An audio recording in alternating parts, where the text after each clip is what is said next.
আচ্ছা দেখেন, সো আজকে আমরা দেখবো হচ্ছে গোলস এন্ড অবজেক্টিভস।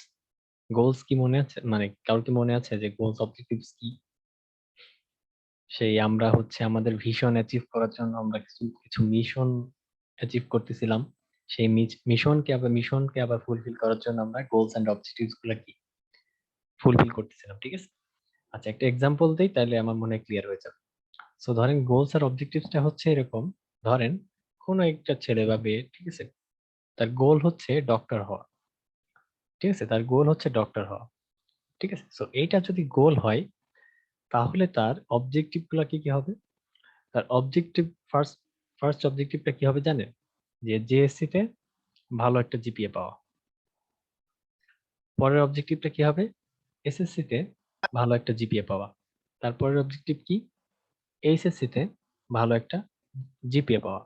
ঠিক আছে, সো ব্যাপারটা হচ্ছে এরকম যে এই গোল, আপনার গোল কি? গোল হচ্ছে দেখেন outcome statement that defines what an organization is trying to accomplish. আর আপনি যদি কোনো মানুষের ক্ষেত্রে চিন্তা করেন, তাহলে দেখেন, ধরেন কোনো একটা ছেলে বা কোনো একটা মেয়ে কি আউটকাম চাচ্ছে? আউটকাম চাচ্ছে যে সে ডক্টর হতে চায়। ঠিক আছে, বা তার ফাইনাল আউটকামটা কি? ফাইনাল আউটকামটা হচ্ছে একজন ডক্টর হয়ে বের হওয়া। বাট এই ডক্টর হতে হলে তাকে তো অনেক চড়াই উতরাই পার করতে হবে। ঠিক আছে, তাকে অনেক চড়াই উতরাই পার করতে হবে। কি কি চড়াই? এসএসসি তে ভালো রেজাল্ট, জিএসসি তে, এইচএসসি, এগুলোতে তাকে ভালো রেজাল্ট করতে হবে। ঠিক আছে, আচ্ছা সো দেখেন অবজেক্টিভ কি বলা হচ্ছে? Precise time based measurable actions that support the accomplishment of a goal. তার মানে এই গোলটাকে অ্যাচিভ করার জন্য এই অবজেক্টিভ গুলা সাপোর্টিং হ্যান্ড হিসাবে কাজ করবে। ঠিক আছে, সাপোর্টিং হ্যান্ড হিসাবে কাজ করবে।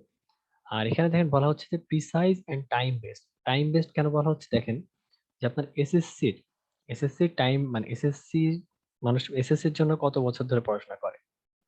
এসএসসির জন্য বা এইচএসসির জন্য আমরা 2 বছর। 2 বছর। 2 বছর, সো এই জন্য বলা হচ্ছে টাইম বেসড, যে আপনি এইচএসসির জন্য আপনাকে 2 বছর পড়াশোনা করতে হবে। ঠিক আছে, এই জন্য বলা হচ্ছে টাইম বেসড। এবং এটা কি? এটা হচ্ছে আপনার গোলকে অ্যাচিভ করার জন্য আপনাকে সাপোর্ট করবে। ঠিক আছে, গোলকে অ্যাচিভ করার জন্য সাপোর্ট করবে। এবং দেখেন ক্লিয়ার কনসাইজ, অবজেক্টিভ গুলা ক্লিয়ার কনসাইজ এবং আন্ডারস্ট্যান্ডেবল। ক্লিয়ার কনসাইজ কি জন্য বলা হচ্ছে? দেখেন আপনার টার্গেট কি, এটা কিন্তু আপনি জানেন। আপনার টার্গেটটা একদম ক্লিয়ার এবং কনসাইজ, যে জেএসসি তে ভালো রেজাল্ট করতে হবে। আর এই অবজেক্টিভ গুলা রেজাল্টের মাধ্যমে প্রকাশ করা হয়। রেজাল্টের মাধ্যমে প্রকাশ করা বলতে দেখেন এইচএসসি আপনার টার্গেট কি, বা এইচএসসি যদি আপনার অবজেক্টিভ হয়, তাহলে এখানে কি আপনাকে ধরেন জিপিএ 5 পেতে হবে। ঠিক আছে, তো তার মানে কি একটা রেজাল্টের মাধ্যমে আমরা আমাদের অবজেক্টিভটাকে এক্সপ্রেস করতে পারতেছি। ঠিক আছে, রেজাল্টের মাধ্যমে আমরা আমাদের অবজেক্টিভটাকে এক্সপ্রেস করতে পারতেছি। আচ্ছা এদিকে গোলে আর একটা জিনিস দেখেন, সেটা হচ্ছে যে reflection of major actions of the organisation. ঠিক আছে, তার মানে আপনার অর্গানাইজেশনের গোলটা যেরকম হবে, সেই গোলের উপরে বেস করে আপনার অ্যাকশন গুলা হবে। ঠিক আছে, আপনার অর্গানাইজেশনের গোলের উপরে বেস করে আপনার মেজর অ্যাকশনটা হবে। সো ধরেন কেউ যদি ডাক্তার ডাক্তার হতে চায়, তাহলে তার মেজর অ্যাকশন গুলো কিরকম হবে? তাকে বায়োলজি বেশি বেশি পড়তে হবে, জীববিজ্ঞান তাকে বেশি বেশি পড়তে হবে। সো তার মানে কি, এই যে জীববিজ্ঞান বেশি বেশি পড়তেছে, তো তার মানে কি তার তার সমস্ত কাজের মধ্যেই তার গোল রিলেটেড, মানে গোলটাকে টার্গেট করে তার সমস্ত কাজ করতে হবে, বা তার সমস্ত অ্যাকশন গুলো আসলে তার গোল রিলেটেড হবে। ঠিক আছে, আর গোলে আরেকটা জিনিস, সেটা হচ্ছে provide rallying points for managers. Rallying point বলতে, যে র্যালিং পয়েন্ট জিনিসটা হচ্ছে এরকম যে যেখানে সবাই একসাথে একত্রিত হয়ে একটা মিটিং মতো করে কোম্পানির স্বার্থে, সেটা হচ্ছে আপনার র্যালিং পয়েন্ট। সো আপনার কোম্পানিতে বিভিন্ন টাইপের ম্যানেজার থাকতে পারে, বিভিন্ন টাইপের ম্যানেজার থাকতে পারে। এবং ধরেন এই ম্যানেজার্সরা কি একত্রিত হয়ে একটা মিটিং করে। কিসের জন্য মিটিং করে? কোম্পানির স্বার্থে। কোম্পানির গোলকে অ্যাচিভ করার জন্য কোম্পানির গোলকে অ্যাচিভ করার জন্য তারা একসাথে বিভিন্ন মিটিং করে, এবং মিটিং এ তারা ডিসকাস করে যে আমরা এই গোলটাকে কিভাবে কি অ্যাচিভ করব, কিভাবে কি করলে ভালো হয়। ঠিক আছে, তো এই জন্য আপনার যেটা গোল, সেই গোলগুলো আপনার বিভিন্ন ম্যানেজারদের, ধরেন আপনার যারা ফিনান্স ম্যানেজার দেন, অ্যাকাউন্টিং ম্যানেজার দেন, প্রজেক্ট ম্যানেজার, ঠিক আছে, সবাই একসাথে জড়ো মানে একত্রিত হয়ে একটা মিটিং করবে। এই মিটিং করাটাকে বলা হচ্ছে আপনার র্যালিং পয়েন্টস। তো এই মিটিং এ সবার উদ্দেশ্যই কিন্তু গোলটাকে অ্যাচিভ করা। ঠিক আছে, আচ্ছা আরেকটা জিনিস দেখেন যে objectives A begin with action verb. Action verb বলতে তার মানে আপনার যে অবজেক্টিভ গুলো থাকবে, সেই অবজেক্টিভ গুলো সবসময় কি অ্যাকশন ভার্ব দিয়ে শুরু হবে। অ্যাকশন ভার্ব বলতে ধরেন যে get GPA 5 get GPA 5 in HSC, ঠিক আছে? গেট জিপিএ 5 ইন এইচএসসি, ঠিক আছে? In HSC. সো এই যে দেখেন, এই যে আপনার অবজেক্টিভ কি? অবজেক্টিভ হচ্ছে get GPA 5 in HSC. So এই অবজেক্টিভটা কি দিয়ে শুরু হচ্ছে দেখেন, গেট ভার্ব দিয়ে শুরু হচ্ছে। গেট ভার্ব দিয়ে শুরু হচ্ছে, ঠিক আছে? সো এই জন্য অবজেক্টিভ গুলো আপনার ম্যাক্সিমাম ক্ষেত্রে আপনার অ্যাকশন ভার্ব দিয়ে শুরু হয়। আচ্ছা, এরপর আসে দেখেন যে আপনার প্ল্যানিং মানে গোলস, অবজেক্টিভস আর প্ল্যানিং এর মধ্যে রিলেশনশিপটা কি রকম? গোলস, অবজেক্টিভস আর প্ল্যানিং এর মধ্যে রিলেশনশিপটা কি রকম? সো দেখেন, আমরা যখন প্ল্যানিং করছিলাম তখন কি বলছিলাম যে আমাদের planning starts with mission and vision. আমরা যদি আগের স্লাইডে যাই, দেখেন এই যে দেখেন, তো দেখছেন আমাদের মানে প্ল্যানিংটা শুরু হয়েছিল কিন্তু মিশন এন্ড ভিশন দিয়ে, ঠিক আছে? সো তার মানে কি? তার মানে হচ্ছে আমাদের প্ল্যানিংটা সবসময় মিশন আর ভিশন দিয়ে, মানে আমাদের প্ল্যানিংটা সবসময় কি মিশন আর ভিশন দিয়ে স্টার্ট হবে, ঠিক আছে? মিশন আর ভিশন দিয়ে স্টার্ট হবে। আচ্ছা, এখন বলতে দেখেন success progress of achieving mission vision is indicated by how well the underlying goals and objectives are achieve. So আপনাদেরকে বলছিলাম যে আপনার শুরুতে হচ্ছে আপনার হায়ারার্কিক্যাল একটা স্ট্রাকচার। সো ফার্স্ট আপনার যেটা ফিউচার বা অনেক লং টার্ম যেটা টার্গেট, সেটা আপনার ভিশন। সেই ভিশনকে অ্যাচিভ করার জন্য আপনার অনেকগুলা মিশন, আর এই মিশনকে অ্যাচিভ করার জন্য আপনার কি করতে হয়? গোলস এন্ড অবজেক্টিভস গুলাকে কি ফুলফিল করতে হয়, ঠিক আছে? গোলস এন্ড অবজেক্টিভস গুলোকে ফুলফিল করতে হয়। তো তার মানে আপনি আপনার গোলস এন্ড অবজেক্টিভস গুলোকে যত ভালোভাবে ফুলফিল করতে পারবেন, আপনার মিশন আর মিশনটাও তত ভালোভাবে ফুলফিল হবে, আর মিশন যত ভালোভাবে ফুলফিল হবে আপনার ভিশনটাও তত ভালোভাবে আসলে ফুলফিল হবে, ঠিক আছে? তো তার মানে কি আমাদের প্ল্যানিং শুরু হচ্ছিল ভিশন মিশন দিয়ে।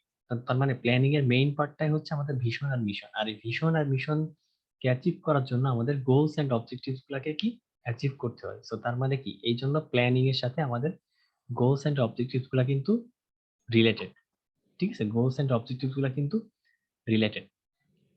আচ্ছা, সো এখানে একটা ফিগার দেওয়া হচ্ছে, দেখেন এই ফিগার একটা ট্রায়াঙ্গেল ফিগার দেওয়া হচ্ছে। এই ট্রায়াঙ্গেলের একদম শুরুর দিকে কি দেখেন, vision and mission. So vision and mission কি অলরেডি আপনারা জানেন, ঠিক আছে? এখন সেই ভিশন এন্ড মিশনকে অ্যাচিভ করার জন্য আপনাকে কি করতে হবে? Strategic goals and objectives, strategic goals and objectives কে আপনাকে ফুলফিল করতে হবে, ঠিক আছে? আচ্ছা, সো ধরেন আপনার ভিশন হচ্ছে কি আগামী 10 বছরের মধ্যে বাংলাদেশের বেস্ট একটা ব্র্যান্ড হওয়া। এটা হচ্ছে আপনার ভিশন। আচ্ছা, এই ভিশনকে অ্যাচিভ করার জন্য আপনার স্ট্র্যাটেজিক গোলস এন্ড অবজেক্টিভসটা কিরকম হতে পারে? আপনার স্ট্র্যাটেজিক গোলস এন্ড অবজেক্টিভসটা হতে পারে যে ধরেন আপনি এমন একটা স্ট্র্যাটেজি ফলো করবেন, আপনি একটা মার্কেটিং স্ট্র্যাটেজি ফলো করবেন, ঠিক আছে? একটা মার্কেটিং যেটা অন্য কোম্পানির চেয়ে একটু ডিফারেন্ট, ঠিক আছে? সো ধরেন আপনি হচ্ছে বিভিন্ন ভাবে আপনার কোম্পানি বা আপনার প্রোডাক্টের অ্যাডভার্টাইজমেন্ট করলেন বা বিভিন্ন ভাবে প্রচার করলেন, ঠিক আছে? এইটা হচ্ছে আপনার স্ট্র্যাটেজিক গোলস এন্ড অবজেক্টিভস হতে পারে।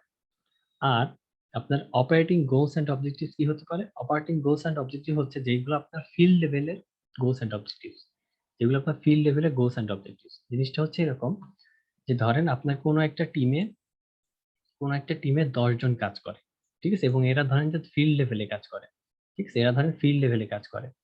সো ধরেন আপনি চান যে এই 10 জনের কাছ থেকে ম্যাক্সিমাম আউটপুটটা বের করে নেওয়া আসা। 10 জনের কাছ থেকে আপনার ম্যাক্সিমাম আউটপুটটা বের করে নিয়ে আসা, ঠিক আছে? এইটা হচ্ছে আপনার অপারেটিং গোলস এন্ড অবজেক্টিভস। মানে হচ্ছে আপনার ফিল্ড লেভেলের যে গোলস এন্ড অবজেক্টিভস সেগুলো হচ্ছে আপনার অপারেটিং গোলস এন্ড অবজেক্টিভস। এর চেয়ে যেগুলো আপনার আর যেই গোলস এন্ড অবজেক্টিভ গুলো আপনার স্ট্র্যাটেজির সাথে রিলেটেড, সেগুলো হচ্ছে আপনার স্ট্র্যাটেজিক গোলস এন্ড অবজেক্টিভস। আর ভিশন তো কি জানেন যে এটা হচ্ছে আপনার লং একটা টার্গেট বা একটা ফিউচার প্ল্যান, ঠিক আছে? আচ্ছা, এখানে টাইম দেখেন, ভিশন এন্ড মিশন অ্যাচিভ করতে আপনার বেশি সময় লাগে, রিলেটিভলি লং টাইম লাগে, মানে হচ্ছে সবচেয়ে বেশি সময় লাগে। আর এই operating goals and objectives achieve করতে আপনার রিলেটিভলি শর্ট টাইম লাগে। আর strategic goals and objectives achieve করার জন্য আপনাকে এই দুইটার মাঝখানে সময় লাগে, ঠিক আছে? আচ্ছা, এখন একটা জিনিস দেখবো, সেটা হচ্ছে আমাদের characteristics of effective goals and objectives. মানে ভালো কোনো গোলস এন্ড অবজেক্টিভস এর আসলে কি কি বৈশিষ্ট্য থাকা উচিত, ঠিক আছে? ভালো ভালো গোলস এন্ড অবজেক্টিভস এর আসলে কি কি বৈশিষ্ট্য থাকা উচিত? ফার্স্টে বলা হচ্ছে যত আপনার গোলস এন্ড অবজেক্টিভস এর সংখ্যা কম হবে তত আপনার জন্য ভালো, ঠিক আছে, তত আপনার জন্য। এটা কিন্তু আমাদের রিয়েল লাইফে আসলে অ্যাপ্লিকেবল। আমার হাতে যত বেশি অপশন থাকে আমি তত বেশি ডাইভার্টেড হয়ে যাই। ঠিক আছে, আমাদের মনে হয় যে আচ্ছা এটা করবো না ওইটা করবো, আমার হাতে তো এতগুলো অপশন, এটা চুজ করবো না ওইটা চুজ করবো, এটা চুজ করবো না ওইটা চুজ করবো। তো ব্যাপারটা হচ্ছে এরকম, কনফিউজড বেশি। কনফিউজ। যদি আপনার যত গোলস এন্ড অবজেক্টিভ যত সংখ্যায় কম হবে তত আপনার জন্য ভালো। আচ্ছা, এরপরে বলা হচ্ছে দেখেন টাই মেজার্স টু ড্রাইভার্স। এটা বলতে দেখেন measures should be link to the factors needed for success কি বিজনেস ড্রাইভার্স। তো তার মানে আপনার যে গোলস এন্ড অবজেক্টিভ গুলা সেইগুলো যেন আপনার সাকসেসের সাথে রিলেটেড থাকে, সাকসেসের সাথে রিলেটেড থাকে। তো তার মানে আপনার গোলস এন্ড অবজেক্টিভস গুলোকে এমন ভাবে অ্যালাইন করতে হবে যেন সেটা আপনাকে আলটিমেটলি সাকসেসের দিকে নিয়ে যায়, যেগুলো আপনাকে আলটিমেটলি সাকসেসের দিকে নিয়ে যায়। সো ধরেন আপনার আপনার গোলস হচ্ছে যে পরীক্ষায় ভালো মার্কস পাওয়া। ঠিক আছে, সো ধরেন আপনার গোলস হচ্ছে পরীক্ষায় ভালো মার্কস পাওয়া। সো আপনি যদি ওই গোলস, তার মানে কি ভালো মার্কস পেতে হলে আপনাকে কি করতে হবে, আপনাকে পড়াশোনা করতে হবে। ঠিক আছে, আপনাকে পড়াশোনা করতে হবে এবং আপনার যেটা সিলেবাস সেটা সেই অনুযায়ী আপনাকে পড়াশোনা করতে হবে। বাট সেটা না করে যদি আপনি অন্যান্য উপন্যাস পড়া শুরু করেন, গল্পের বই পড়াশোনা করেন, মানে গল্প বই পড়া শুরু করেন, তাহলে কি কোনো লাভ আছে? লাভ নাই। কারণ আপনার এক্সাম, আপনাকে এক্সামের সিলেবাস অনুযায়ী বা এক্সামের যে টপিক গুলো সেই অনুযায়ী পড়তে হবে। বাট আপনি যদি ওইটা না পড়ে অন্য কিছু পড়েন তাহলে তো আসলে হবে না। ঠিক আছে, তো এটাই হচ্ছে টাইম মেজার্স টু ড্রাইভার্স। মানে হচ্ছে তার মানে আপনার কাজটা অবশ্যই আপনার গোলস, আপনি যে কাজগুলো করবেন বা আপনার অ্যাক্টিভিটিস গুলো সবসময় যেন গোলস এন্ড অবজেক্টিভস এর সাথে অ্যালাইন্ড থাকে। এরপর বলা হচ্ছে দেখেন don't just measure the past. তার মানে হচ্ছে আপনার পূর্বের যদি কোনো তিক্ত অভিজ্ঞতা থাকে সেগুলো ভুলে যেতে হবে। এক কথায় পূর্বের যদি কোনো তিক্ত অভিজ্ঞতা থাকে সেগুলো ভুলে যেতে হবে। পূর্বে কি হয়েছে না হয়েছে, কোন একটা ডিসিশন নেওয়ার ক্ষেত্রে আপনার পূর্বে কি হয়েছে না হয়েছে বা পূর্বে যদি আপনার একটা তিক্ত অভিজ্ঞতা থাকে সেগুলো ভুলে যেতে হবে। ঠিক আছে, সেগুলো থেকে শিক্ষা নিতে হবে, ঠিক আছে, বাট সেইগুলো মাথায় রেখে, সেগুলো মাথায় রাখলে হবে না। ঠিক আছে, সেগুলো মাথায় রাখলে হবে না। সেই জন্য বলা হচ্ছে ডোন্ট মিজার দ্য পাস্ট। পাস্টে কি হয়েছে, পাস্টে হয়তো একরকম সিচুয়েশন ছিল যে যার কারণে আপনি সাকসেসফুল হতে পারেন না, বাট এখন তো সিচুয়েশনটা একটু চেঞ্জ হতে পারে। সো পাস্টে কি হয়েছিল বা পাস্টে কি হচ্ছিল বা পাস্টে কি রকম আপনি আনসাকসেসফুল ছিলেন সেইগুলো মাথায় রাখা যাবে না। ঠিক আছে, এরপরে বলা হচ্ছে দেখেন take stakeholders into account. Stakeholders কারা? আপনার কোম্পানির প্রোডাক্টের সাথে যারা রিলেটেড তারা সবাই হচ্ছে আপনার কোম্পানির স্টেক হোল্ডার। ঠিক আছে, তো তার মানে আপনার কোম্পানির যারা এমপ্লয়ি তারা আপনার কোম্পানির স্টেক হোল্ডার, আপনার কোম্পানির যারা সাপ্লায়ার তারা আপনার স্টেক হোল্ডার, আপনার কোম্পানির যারা বায়ার তারা আপনার স্টেক হোল্ডার, আপনার কোম্পানির জন্য যারা থার্ড পার্টি সবাই স্টেক হোল্ডার। মানে আপনার প্রোডাক্টের সাথে যারা রিলেটেড সবাই হচ্ছে ওই প্রোডাক্টের জন্য স্টেক হোল্ডার। তো আপনি যখন আপনার গোলস এন্ড অবজেক্টিভ গুলো চুজ করবেন বা সিলেক্ট করবেন তখন এই সবার কথা মাথায় রেখে আপনাকে চুজ করতে হবে।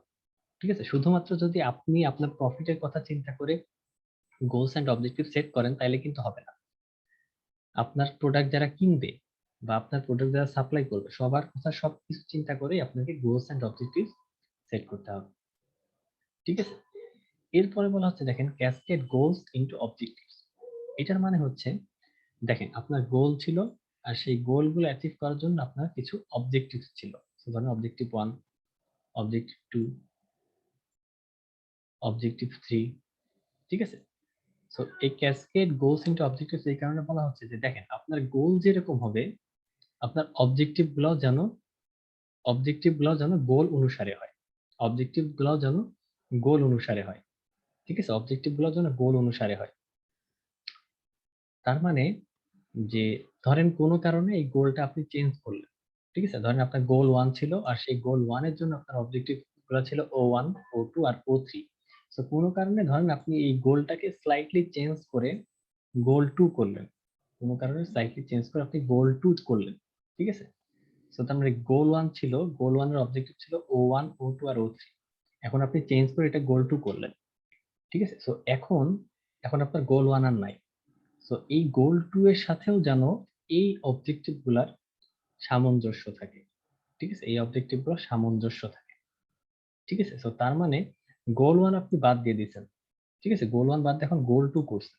তো এই গোল 1 বাদ দেওয়ার সাথে সাথে যেন এই অবজেক্টিভ গুলো বাদ পড়ে না যায়। ঠিক আছে, নতুন যদি কোনো গোল আসে সেই গোলগুলো যেন এই অবজেক্টিভের সাথে মিল থাকে। ঠিক আছে, এটা হচ্ছে আপনার ক্যাসকেড গোলস ইনটু অবজেক্টিভ। এরপর বলা হচ্ছে যে সিম্পলিফাই।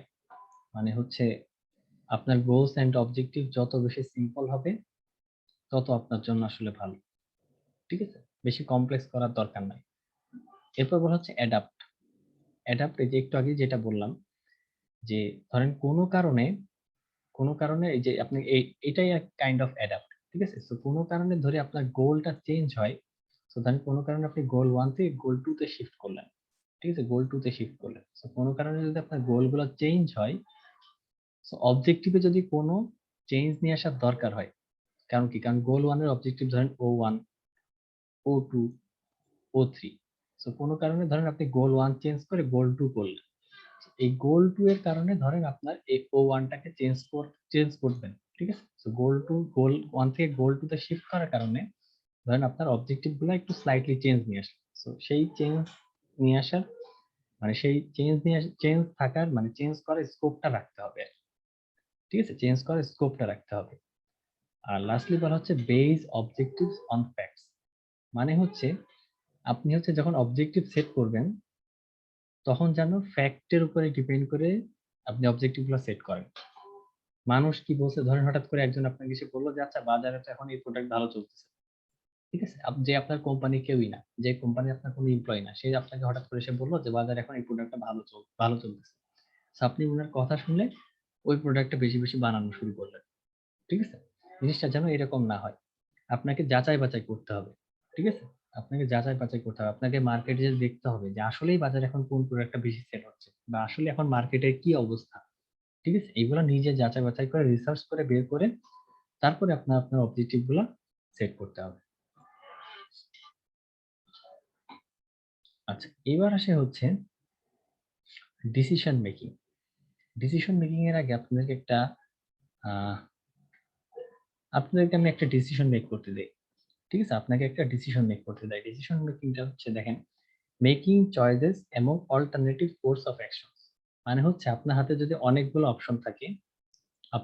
এখন অনেকগুলো অপশন থাকে, সেই অপশনের মধ্যে আপনি কোনটা চুজ করবেন সেটাই হচ্ছে আপনার ডিসিশন মেকিং। ঠিক আছে? তো ধরেন আপনার হাতে অপশন 1, অপশন 2, অপশন 3। ঠিক আছে? এই ৩ টার মধ্যে আপনি কোনটা চুজ করবেন সেইটাই বেসিক্যালি ডিসিশন মেকিং। ঠিক আছে? সো ধরেন আপনি একটা মরুভূমির মধ্যে আটকা পড়ে গেছেন। ঠিক আছে? মরুভূমির মধ্যে আটকা পড়ে গেছেন। এখন কি? মরুভূমিতে যে মরীচিকা দেখা যায় এটা কি জানেন? মরুভূমিতে মরীচিকা জি দেখা স্যার। যায়। কি বলেন তো জি স্যার। মরীচিকা কি বলেন স্যার তো? মৌলিক হচ্ছে স্যার সেখানে একটা আলোর মেইনলি প্রতিফলন ঘটে। যদি দূর হ্যাঁ, থেকে কোনো একটা মানে সেখানে পানির একটা স্তর আসলে দেখা যায় কিন্তু আসলে পানি না, কারণ সেখানে আলো এক্সাক্টলি। রিফ্লেকশন যে ঘটে। হ্যাঁ, ওইটাকে বলা হচ্ছে পূর্ণ অভ্যন্তরীণ প্রতিফলন। পূর্ণ জি স্যার অভ্যন্তরীণ পূর্ণবৃদ্ধি স্যার, পূর্ণবৃদ্ধি প্রতিফলন। ওইটার কারণে আসলে দেখে মনে হয় যে দূরে পানি আছে। বাট আপনি যখন যেয়ে দেখেন যে ওইখানে আসলে পানি নাই। ঠিক আছে? ব্যাপারটা জি হচ্ছে স্যার।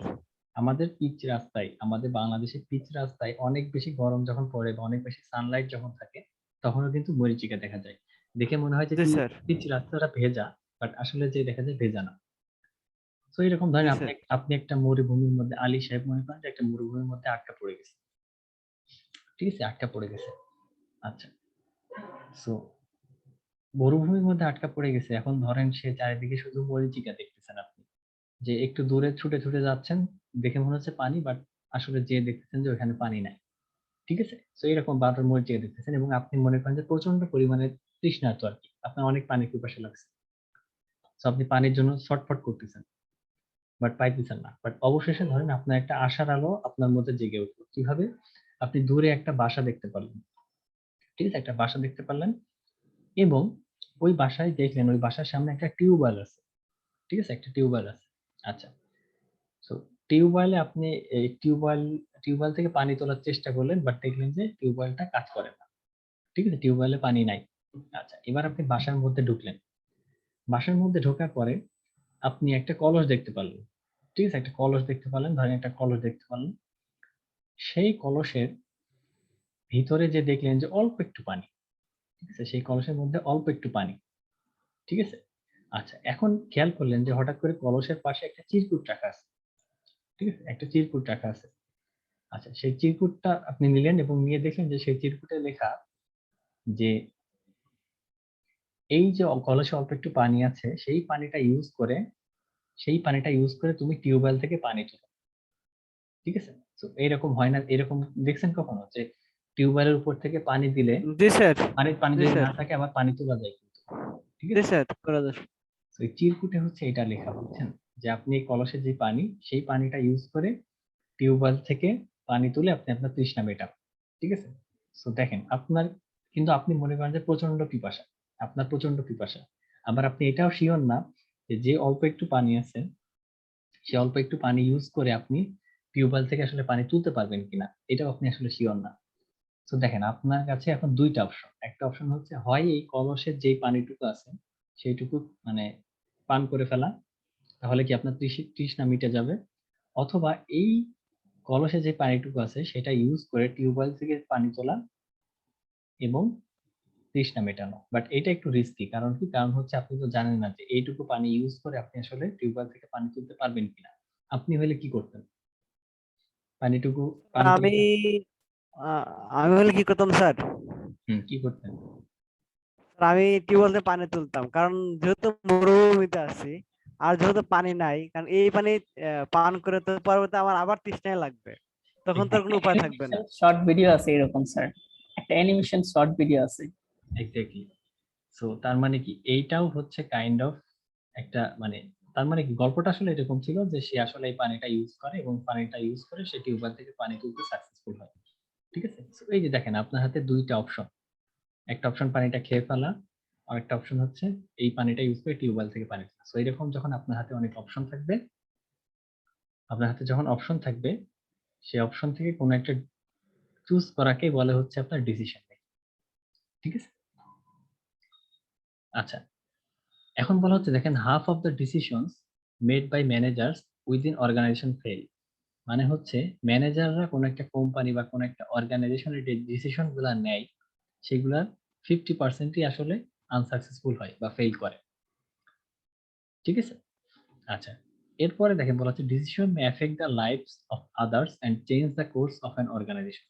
মানে হচ্ছে আপনার একটা ভালো ডিসিশন আপনার অর্গানাইজেশনের মোড় ঘুরিয়ে দিতে পারে, আবার এট দ্য সেম টাইম একটা খারাপ ডিসিশন আপনার অর্গানাইজেশনকে পথের ফকির বানাইতে পারে, ঠিক আছে? তো এই জন্য আসলে একটা ডিসিশন কিন্তু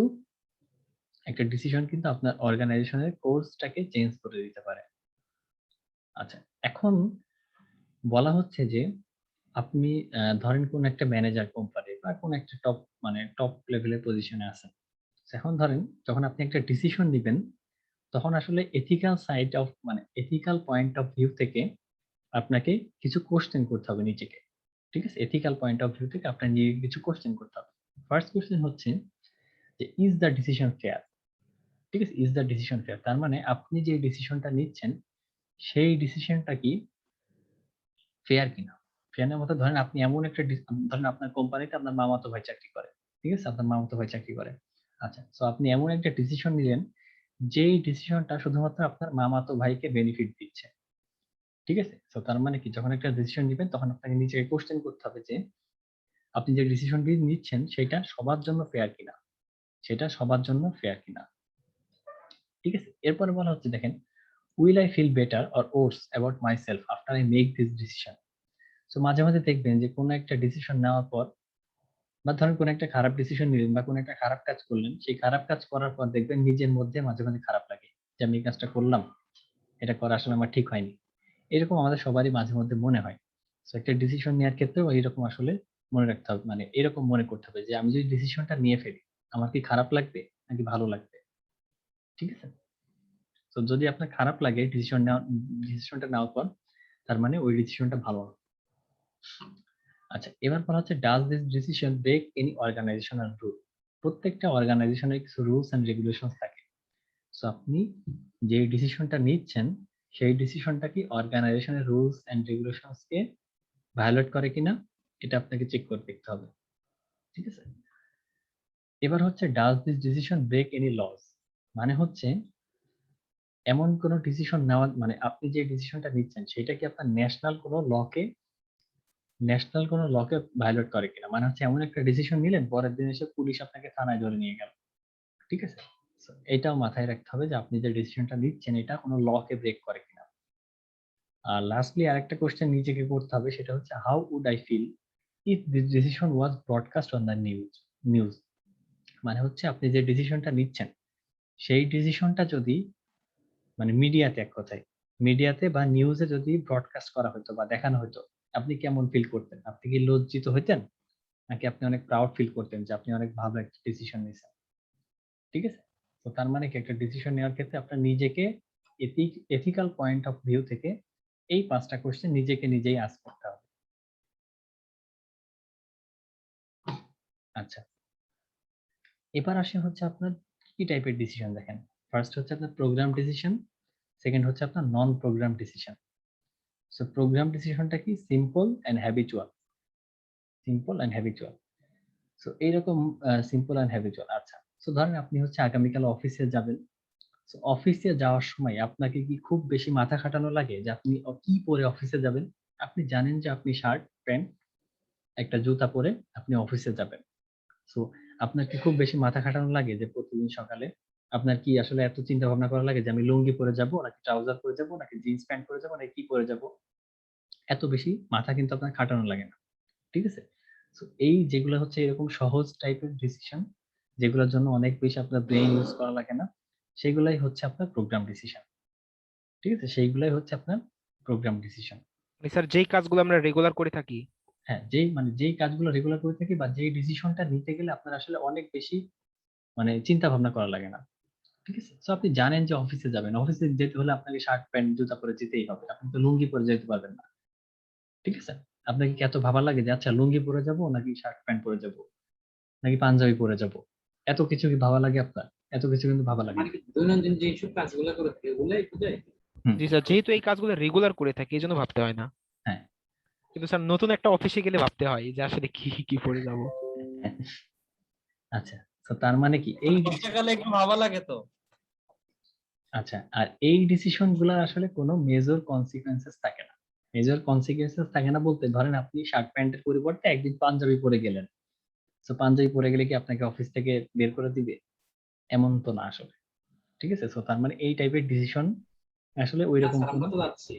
হ্যাঁ, ওইটাই স্যার বলতেছি। প্যান্ট শার্ট তো স্যার আমাদের ট্রেডিশন না স্যার। হ্যাঁ, ওইটা সেক্ষেত্রে আমি কি লুঙ্গি যেহেতু আমাদের ট্রেডিশন স্যার, সেক্ষেত্রে আমরা লুঙ্গি পরে যেতে পারবো না স্যার? না, এইটা আসলে পারবেন না। মানে এটা আপনাকে হয়তো কেউ কিছু বলবে না, বাট বিভিন্ন মানুষ বিভিন্ন ভাবে তাকাবে। ধরবে এটা অফিসে আসছে লুঙ্গি পরে। ঠিক আছে? জি স্যার। তো লুঙ্গি জি পরে স্যার। গেলে কিন্তু আপনাকে অফিস, আপনার চাকরি চলে যাবে, চাকরি কিন্তু চলে যাবে না, বাট ওইটা আপনার নিজের কাছে খারাপ লাগবে পরে। জি স্যার। আচ্ছা, so এই টাইপের ডিসিশন হচ্ছে, আর এই টাইপ ডিসিশন নেওয়ার ক্ষেত্রে আপনাকে আসলে অনেক সময় ব্যয় করতে হয় না।